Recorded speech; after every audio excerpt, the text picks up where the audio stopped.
रूस यूक्रेन युद्ध अब कब थमेगा, इसका कोई तय समय नजर नहीं आ रहा है, लेकिन ये जंग समय के साथ और घातक हो रही है। इसका अंदाजा इस बात से लगाया जा सकता है कि जंग के शुरुआती दौर में यूक्रेनी सेना ने जिस जिस जगह पर अपना कब्जा जमाया था, रूसी सेना ने उन सभी इलाकों से जेलेंस्की की आर्मी को खदेड़ने में सफल रही।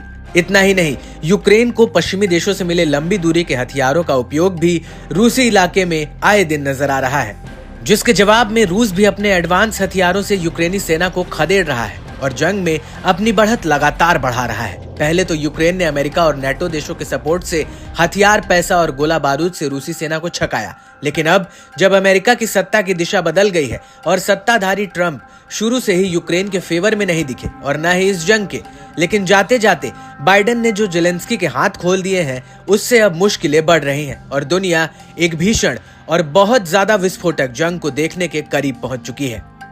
यूक्रेन ने जिस तरह से खुलकर मिसाइलों से और ड्रोन से हमला किया है, रूस उससे बौखलाया है और हर हमले का जवाब जबरदस्त तरीके से पलटवार करके दे रहा है। जंग के बीच रूस ने भी यूक्रेन के 2 शहरों पर अपनी घातक नई मीडियम रेंज की हाइपरसोनिक बैलिस्टिक मिसाइल ओरेश्निक से हमला किया था। अब आपको बता दें कि रूस और यूक्रेन की ये जंग जल्द ही वर्ल्ड वॉर में तब्दील हो सकती है। दरअसल रूस की इस मिसाइल की रेंज में दुनिया में अमेरिका के 9 सैन्य बेस और मिनटमैन 3 मिसाइल साइलो आते हैं, और अगर रूस अपने अलग अलग शहरों से इन मिसाइलों को दागता है तो फिर ये जंग महज 2 देशों तक ही सीमित नहीं रह जाएगी। चलिए अब आपको बताते हैं कि रूस में किस जगह से मिसाइल लॉन्च करने से अमेरिका का कौन सा बेस कितने मिनट में टारगेट पर आ जाएगा।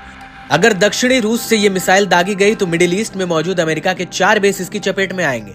सबसे पहले तो 2100 किलोमीटर की दूरी पर कुवैत में मौजूद अमेरिकी सैन्य बेस पर 11 मिनट में ये मिसाइल पहुंच जाएगी। फिर 2500 किलोमीटर की दूरी पर बहरीन में एक अमेरिकी बेस की 5वीं फ्लीट मुख्यालय को 12 मिनट में ये मिसाइल हिट कर देगी। 2650 किलोमीटर दूर मौजूद कतर के अमेरिकी एयरबेस पर 13 मिनट में मिसाइल पहुंचेगी और 4100 किलोमीटर दूर मौजूद जिबौती के अमेरिकी एयरबेस पर 20 मिनट में यह मिसाइल पहुंच जाएगी। अब अगर रूस इस मिसाइल को काम चाटका से दागे तो पैसिफिक और अलास्का में मौजूद अमेरिका के 3 बेस इसकी चपेट में आएंगे। 2400 किलोमीटर दूर अलास्का के अमेरिकी एयरबेस पर यह मिसाइल 12 मिनट में पहुंचेगी। 4500 किलोमीटर दूर गुआम के अमेरिकी एयर और नेवी बेस पर यह मिसाइल 22 मिनट में पहुंचेगी और 5100 किलोमीटर दूर पर्ल हार्बर एयर और नेवी बेस पर यह मिसाइल 25 मिनट में हिट कर देगी। और अगर मिसाइल को रूस के चकोटका से लॉन्च किया जाए तो 4700 किलोमीटर की दूरी पर मोंटाना में मौजूद मिटमैन 3 मिसाइल साइलो तक ये 23 मिनट में पहुंचेगी और 4900 किलोमीटर की दूरी पर मिनोट में मिटमैन 3 मिसाइल साइलो तक ये 24 मिनट में हिट करेगी। क्या है ओरेश्निक मिसाइल की खासियत?